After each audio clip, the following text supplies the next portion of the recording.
ಓಂ ನಮಃ ಶಿವಾಯ. ನಮಸ್ಕಾರ ಸ್ನೇಹಿತರೆ, welcome to VRL astro and Ayur 369 YouTube channel.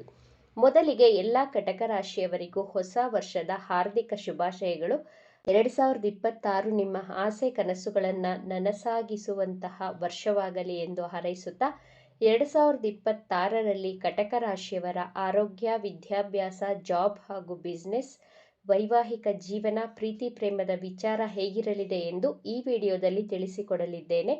ಮೊದಲಿಗೆ ಗೋಚಾರದಲ್ಲಿ ಕಟಕ ರಾಶಿಯವರಿಗೆ ಗ್ರಹಗಳ ಸ್ಥಿತಿಗತಿಗಳ ಬಗ್ಗೆ ನೋಡೋಣ. ನಿಮ್ಮ ಕುಟುಂಬ ಸ್ಥಾನದಲ್ಲಿ ಕೇತು ಗ್ರಹ, 6ನೇ ಭಾವದಲ್ಲಿ ಸೂರ್ಯ, ಮಂಗಳ, ಶುಕ್ರ ಗ್ರಹಗಳು, ಅಷ್ಟಮ ಭಾವದಲ್ಲಿ ರಾಹು ಗ್ರಹ, 9ನೇ ಭಾವದಲ್ಲಿ ಶನಿ ಗ್ರಹ, ವ್ಯಯಭಾವದಲ್ಲಿ ಗುರುಗ್ರಹ ಸ್ಥಿತವಾಗಿದೆ. ಗುರುಗ್ರಹ ಕಟಕ ರಾಶಿಯವರಿಗೆ ಭಾಗ್ಯಾಧಿಪತಿ ಹಾಗೂ ಯೋಗಕಾರಕ ಗ್ರಹವಾಗಿದೆ. ಗುರುಗ್ರಹ 2026 ಜೂನ್ 2ಕ್ಕೆ ನಿಮ್ಮ ರಾಶಿಯನ್ನು ಪ್ರವೇಶ ಮಾಡಲಿದೆ.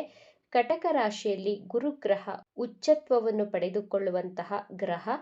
ಜೂನ್ 2ರ ನಂತರ ಕಟಕ ರಾಶಿಯವರ ಅದೃಷ್ಟ ದ್ವಿಗುಣವಾಗಲಿದೆ. ನಿಮ್ಮ ಮನಸ್ಸು ಬಹಳ ಪ್ರಶಾಂತವಾಗಿರುತ್ತದೆ. 2026ರಲ್ಲಿ ಕಟಕ ರಾಶಿಯವರು ಸ್ವಲ್ಪ ದಪ್ಪ ಆಗ್ತೀರಾ. ನಿಮ್ಮ ವೆಯ್ಟ್ ಗೇನ್ ಆಗಲಿದೆ. ಗುರುಗ್ರಹ ನಿಮ್ಮ ರಾಶಿಯನ್ನು ಪ್ರವೇಶಿಸಿದಾಗ ನಿಮ್ಮ ತೂಕದಲ್ಲಿಯೂ ಹೆಚ್ಚಳವಾಗುತ್ತದೆ. ಮಾರ್ಚ್ 11, 2026ಕ್ಕೆ ಗುರುಗ್ರಹ ನಿಮ್ಮ 12ನೇ ಭಾವದಲ್ಲಿ ವಕ್ರಿಯಾಗಲಿದೆ.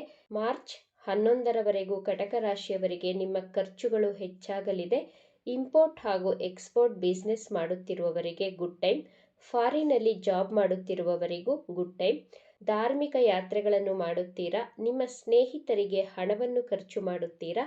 ಜೂನ್ 2ಕ್ಕೆ ಗುರುಗ್ರಹ ನಿಮ್ಮ ರಾಶಿಗೆ ಪ್ರವೇಶಿಸಿದಾಗ ನಿಮ್ಮ ಗೋಲ್ಡನ್ ಟೈಮ್ ಪ್ರಾರಂಭವಾಗುತ್ತದೆ.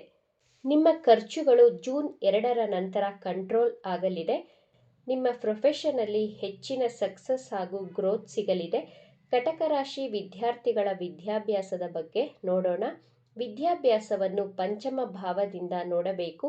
ನಿಮ್ಮ ಪಂಚಮಾಧಿಪತಿ ಮಂಗಳ ಗ್ರಹ 6ನೇ ಭಾವದಲ್ಲಿದೆ. ಜನವರಿ 16ಕ್ಕೆ ಮಂಗಳ ಗ್ರಹ ಸಪ್ತಮ ಭಾವವಾದಂತಹ ಮಕರ ರಾಶಿಗೆ ಪ್ರವೇಶಿಸುತ್ತದೆ.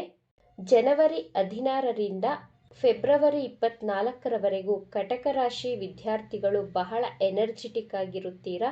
ನಿಮ್ಮ ವಿದ್ಯಾಭ್ಯಾಸದಲ್ಲಿ ಹೆಚ್ಚು ಉತ್ಸಾಹವನ್ನು ತೋರಿಸುತ್ತೀರಾ. ನಿಮ್ಮ ಎಕ್ಸಾಮ್ ಈ ಟೈಮ್ ಪೀರಿಯಡಲ್ಲಿ ಇದ್ದರೆ ಉತ್ತಮ ಅಂಕಗಳನ್ನು ಸ್ಕೋರ್ ಮಾಡುತ್ತೀರಾ.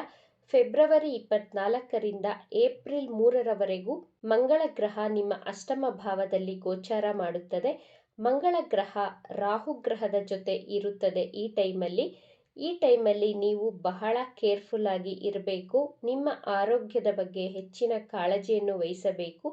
ಈ ಟೈಮ್ ಪೀರಿಯಡಲ್ಲಿ ಬೀಳುವುದು, ಏಟು ಮಾಡಿಕೊಳ್ಳುವುದು, ಈ ರೀತಿ ಪ್ರಾಬ್ಲಮ್ಸ್ಗಳನ್ನು ಫೇಸ್ ಮಾಡಬೇಕಾಗುತ್ತೆ. ಈ ಟೈಮಲ್ಲಿ ನಿಮಗೆ ಹಲ್ಲಿನ ಸಮಸ್ಯೆ, ಕಣ್ಣಿನ ಸಮಸ್ಯೆಗಳು, ಹೊಟ್ಟೆಯಲ್ಲಿ ಉರಿ ಉಂಟಾಗುವುದು, ಡೈಜೆಷನ್ ಇಶ್ಯೂಸ್, ಈ ರೀತಿ ಸಮಸ್ಯೆಗಳನ್ನು ಫೇಸ್ ಮಾಡಬೇಕಾಗುತ್ತೆ. ಫೆಬ್ರವರಿ 24ರಿಂದ ಏಪ್ರಿಲ್ 3ರವರೆಗೂ ಬಹಳ ಎಚ್ಚರಿಕೆಯಿಂದ ಇರಬೇಕು. ಈ ಟೈಮಲ್ಲಿ ಲವ್ ಲೈಫಲ್ಲಿ ಸಮಸ್ಯೆಗಳಾಗುತ್ತವೆ. ನಿಮ್ಮ ಎಜುಕೇಷನಲ್ಲಿ ಕಾನ್ಸಂಟ್ರೇಷನ್ ಮಾಡುವುದಕ್ಕೆ ಕಷ್ಟವಾಗಬಹುದು. ಏಪ್ರಿಲ್ 3ರಿಂದ ಮೇ 10ರವರೆಗೂ ಮಂಗಳ ಗ್ರಹ ನಿಮ್ಮ 9ನೇ ಭಾವದಲ್ಲಿ ಗೋಚಾರ ಮಾಡುತ್ತದೆ.